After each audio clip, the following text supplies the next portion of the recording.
السلام عليكم ورحمة الله وبركاته. بسم الله الرحمن الرحيم. الحمد لله رب العالمين والصلاة والسلام على أشرف الأنبياء والمرسلين وعلى آله وصحبه ومن تبعهم بإحسان إلى يوم الدين أما بعد. ബഹുമാന്യരായ സഹോദരീ സഹോദരന്മാരെ, ഒരു ദിനം ഒരു ഹദീസ് എന്ന പരിപാടിയിലേക്ക് ഏവരെയും ഏറെ സന്തോഷത്തോടെ സ്വാഗതം ചെയ്യുന്നു. അൻ അബീ ഹുറൈറ റളിയല്ലാഹു അൻഹു അനിൻ നബിയ്യി സ്വല്ലല്ലാഹു അലൈഹി വസല്ലമ ഖാൽ തഅവ്വദൂ ബില്ലാഹി മിൻ ജഹദിൽ ബലാഇ വദറകിശ് ശഖാഇ വസൂഇൽ ഖളാഇ വശമാതത്തിൽ അഅദാ. മുത്തഫഖുൻ അലൈഹി. ഇമാം ബുഖാരിയും മുസ്ലിമും ഏകോപിച്ച് റിപ്പോർട്ട് ചെയ്തിട്ടുള്ള അബൂ ഹുറൈറ റളിയല്ലാഹു അൻഹുവിൽ നിന്ന് നിവേദനം ചെയ്യപ്പെടുന്ന ഒരു പ്രാർത്ഥനാ വചനമാണ് പ്രവാചകൻ്റേതായി ഇത്. നബി സല്ലല്ലാഹു അലൈഹി വസല്ലമ പറഞ്ഞതായി അബൂ ഹുറൈറ റളിയല്ലാഹു അൻഹു പറയുന്നു, തഅവ്വദൂ ബില്ലാഹ്, നിങ്ങൾ അള്ളാഹുവിനോട് അഭയം തേടുക, ശരണം തേടുക. മിൻ ജഹദിൽ ബലായി, പരീക്ഷണങ്ങളുടെ തീക്ഷ്ണതയിൽ നിന്ന്, കടുത്ത പരീക്ഷണങ്ങളിൽ നിന്ന്. വദറഖി ശഖാഇ, കനത്ത ദുരിതങ്ങളിൽ നിന്ന്, ദൗർഭാഗ്യത്തിൻ്റെ പിടുത്തത്തിൽ നിന്ന്. വസൂഇൽ ഖളാഇ, ദുർവിധിയിൽ നിന്ന്. വശമാതത്തിൽ അഅദാഇ, ശത്രുക്കളുടെ പ്രതിയോഗികളുടെ ചിരിയിൽ നിന്നും. പ്രതിയോഗികൾക്ക് സന്തോഷമുണ്ടാകുന്ന അവസ്ഥ സംജാതമാകുന്നതിൽ നിന്നും നിങ്ങൾ അള്ളാഹുവിനോട് അഭയം തേടുക. ഈ പ്രാർത്ഥന വരുന്നത് അല്ലാഹുമ്മ ഇന്നീ അഊദു ബിക മിൻ ജഹദിൽ ബലാഇ വദർകിശ് ശഖാഇ വസൂഇൽ ഖളാഇ വശമാതത്തിൽ അഅദാ. വളരെ പ്രധാനപ്പെട്ട 4 കാര്യങ്ങളിൽ നിന്ന് അഭയം തേടലും 4 ആവശ്യങ്ങൾ ഉന്നയിക്കലുമാണ് ഈ ഹദീസിലൂടെ, ഈ പ്രാർത്ഥനയിലൂടെ ഒരു വിശ്വാസി ചെയ്യേണ്ടത്. കടുത്ത പരീക്ഷണങ്ങളിൽ നിന്ന് രക്ഷപ്പെടുത്തണമെന്നാണ് ഒന്നാമത്തത്. ജഹദിൽ ബലാഗ്, തീക്ഷ്ണമായ പരീക്ഷണങ്ങളിൽ നിന്ന്, സഹിക്കാനാവാത്ത പ്രയാസങ്ങളും ബുദ്ധിമുട്ടുകളും ബാധിക്കുന്നതിൽ നിന്ന് അഭയം തേടുകയാണ് ഇവിടെ. മരണത്തെപ്പോലും കൊതിച്ചു പോകുന്ന പരീക്ഷണങ്ങൾ, ചികിത്സിച്ച് മാറാത്ത മടുത്ത മാറാവ്യാധികൾ, വീട്ടാനാവാത്ത കടബാധ്യതകൾ, മനസ്സിൽ ദുഃഖവും വ്യാധിയും നിറയ്ക്കുന്ന വാർത്തകൾ, കുടുംബ പ്രാരാബ്ദങ്ങൾ തുടങ്ങിയവയെല്ലാം ഇതിൽപ്പെടും. വിശുദ്ധ ഖുർആൻ 2-ാം അധ്യായം 286 ഒരു പ്രാർത്ഥനയുണ്ട്. അൽ ബഖറയുടെ അവസാന ഭാഗം.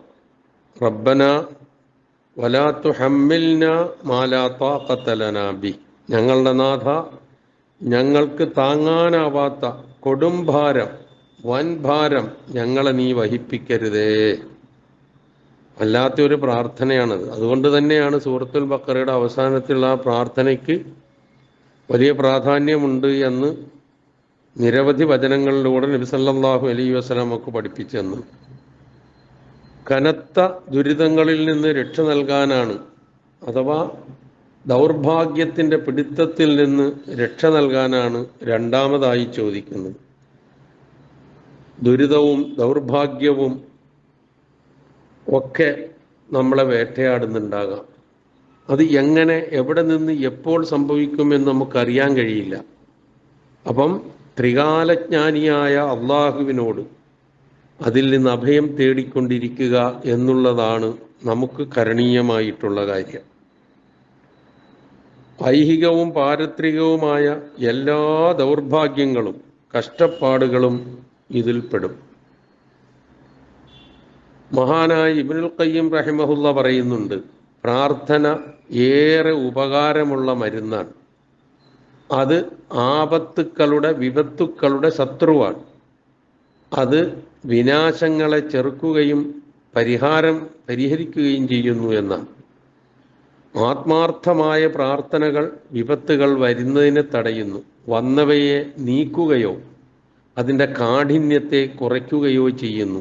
എങ്ങനെയായാലും ഒരു വിശ്വാസിക്ക് ഇതിൽ നിന്നുള്ള അഭയം തേടൽ അല്ലെങ്കിൽ അള്ളാഹുവിനോടുള്ള പ്രാർത്ഥന ഒരിക്കലും അവന് നഷ്ടമാവുകയില്ല.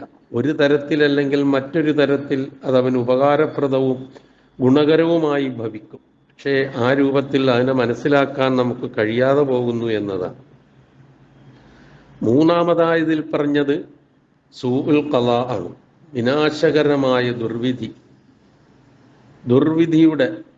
ദുർവിധിയിൽ നിന്ന്, അത് വിഷമകരമായ വിധികളിൽ നിന്ന് രക്ഷ തേടൽ അള്ളാഹുവിൻ്റെ ഖളാ ഖദറുകളിൽ തൃപ്തിപ്പെടുക എന്ന ശരീഅത്തിൻ്റെ നിയമത്തോട്, ശാസനയോട് എതിരാകുന്ന ഒന്നല്ല. കാരണം രക്ഷ തേടലും ഖളാഇൻ്റെ ഭാഗം തന്നെയാണ്.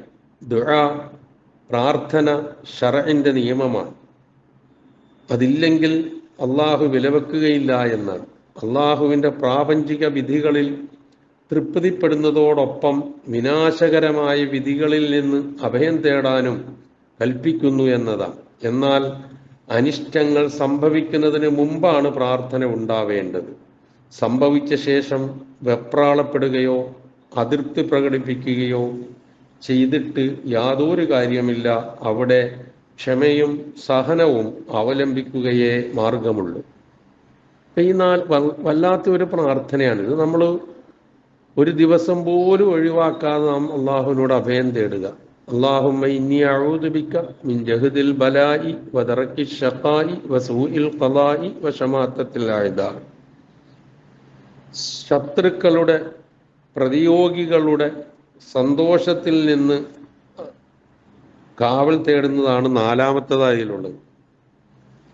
ഒരാൾക്ക് എന്തെങ്കിലും കഷ്ടപ്പാടുണ്ടാകുമ്പോൾ അവൻ്റെ എതിരാളികൾ സന്തോഷിക്കും. എന്തെങ്കിലും അനുഗ്രഹമുണ്ടാകുമ്പോൾ എതിരാളികൾ ദുഃഖിക്കും. ഖുർആനിൽ എടുത്തു പറയുന്നുണ്ട് ഇത്തരം രംഗങ്ങൾ. ഇപ്രകാരം പ്രതിയോഗികളെയും അസൂയാലുക്കളെയും ആനന്ദിപ്പിക്കുന്ന പരീക്ഷണങ്ങൾ നൽകരുതെന്നാണ് ആ വചനത്തിൻ്റെ, ആ പ്രാർത്ഥനാ വാചകത്തിൻ്റെ പൊരുൾ. നോക്കുക, നമ്മൾ വലാ തുഷ്മിത് ബിയൽ അഅദാ. ആർക്കാണ് നമ്മളോട് ശത്രുതയും പകയും ഉള്ളത്, വിദ്വേഷമുള്ളത്? ആരാണ് നമ്മളുടെ ശത്രുതയിൽ സന്തോഷിക്കുക? ഇതൊന്നും നമുക്കറിയില്ല. അതൊക്കെ അദൃശ്യമായ കാര്യങ്ങളിൽ പെട്ടതാണ്, നമ്മളുടെ ഒന്നും പിടുത്തത്തിൽ പെട്ടതാണ്. ഈ പറഞ്ഞ 4 കാര്യം അങ്ങനെ തന്നെയാണ്. അതുകൊണ്ടാണ് അഭയം തേടാൻ അള്ളാഹുവിൻ്റെ റസൂല് പ്രത്യേകിച്ച് അതിനെക്കുറിച്ച് പറഞ്ഞത്.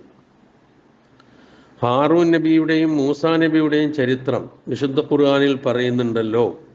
മൂസാ നബി ഹാറൂൻ നബിയെ ഏൽപ്പിച്ചിട്ട് തൗറാത്ത് വാങ്ങുന്നതിന് വേണ്ടി പോയ സംഭവം. മൂസാ നബി തിരിച്ചു വന്നപ്പോഴത്തേക്കും ഹാറൂൻ നബിയുടെ നിർദ്ദേശങ്ങളൊക്കെ അവഗണിച്ചുകൊണ്ട് ബനു ഇസ്രായേൽക്കാർ പശുക്കുട്ടിയെ ഉണ്ടാക്കി ആരാധിച്ച് മൂസാ നബി കോപിഷ്ഠനായി തൗറാത്തുമായി വന്ന് തൗറാത്ത് താഴത്തിട്ടു, വലിച്ചെറിഞ്ഞു എന്ന് പറഞ്ഞാൽ അതധികമാവുകയില്ല. ആ രൂപത്തിലൊക്കെ ചെയ്ത സംഭവം. എന്നിട്ട് സഹോദരൻ്റെ താടിക്കും മുടിക്കും പിടിച്ചു വലിക്കുന്ന ആ സംഭവം സൂറത്ത് അൻആമിൽ, സൂറ അഅറാഫിൽ അതിങ്ങനെ വിശദീകരിക്കുന്നുണ്ട്.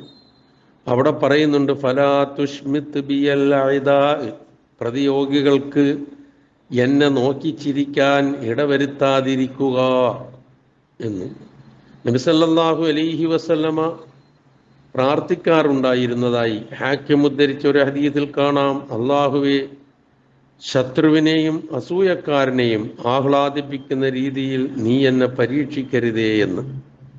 കൂടുതൽ പരീക്ഷണങ്ങൾക്ക് വിധേയനായ അയ്യൂബ് നബി അലൈഹിസ്സലാത്തു വസ്സലാമയോട് ഏറെ പ്രയാസകരമായ ദുരനുഭവം ഏതായിരുന്നു എന്ന് ചോദിച്ചപ്പോൾ പറഞ്ഞത്, വിപത്തുകൾ സംഭവിച്ചപ്പോൾ എൻ്റെ ശത്രുക്കൾക്ക് ഉണ്ടായിരുന്ന നിർവൃതിയാണ് എന്ന്. അത് സ്വാഭാവികമായി മനുഷ്യനിൽ വരുന്ന ഒരു കാര്യമാണ്. ഇപ്പം എന്നോടൊരാൾക്ക് ശത്രുത ഉണ്ട് എങ്കിൽ എനിക്കെന്തെങ്കിലും കഷ്ടപ്പാടുണ്ടാകുമ്പോൾ അയാൾ ഉള്ളിൽ ചിരിക്കും. അത് നമ്മൾ ചെയ്തുകൂടാ എന്നിതോടൊപ്പം നമ്മൾ മനസ്സിലാക്കണം. തൻ്റെ സഹോദരനെ ബാധിക്കുന്ന ദുരിതങ്ങളിൽ സന്തോഷിക്കരുത് എന്ന സന്ദേശവും കൂടി ഈ പ്രാർത്ഥന ഉൾക്കൊള്ളുന്നുണ്ട്. നിന്റെ സഹോദരനെ ബാധിച്ച വിപത്തിൽ സന്തോഷിക്കരുത്.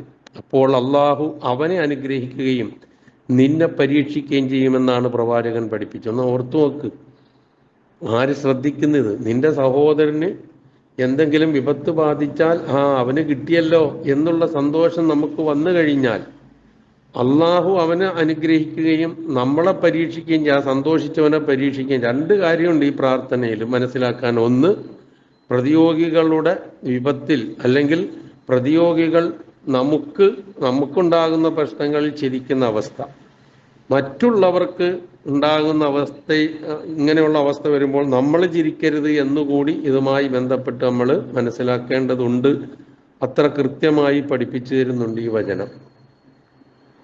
അപ്പം ഈ ഹദീസിന്റെ പ്രാർത്ഥനാ രൂപം നാം മനസ്സിലാക്കി. അല്ലാഹുമ്മ ഇന്നി അഊദു ബിക മിൻ ജഹദിൽ ബലായി വദർക്കി ശഖായി വസൂഇൽ ഖളായി വശമാത്തത്തിൽ അഅദാ.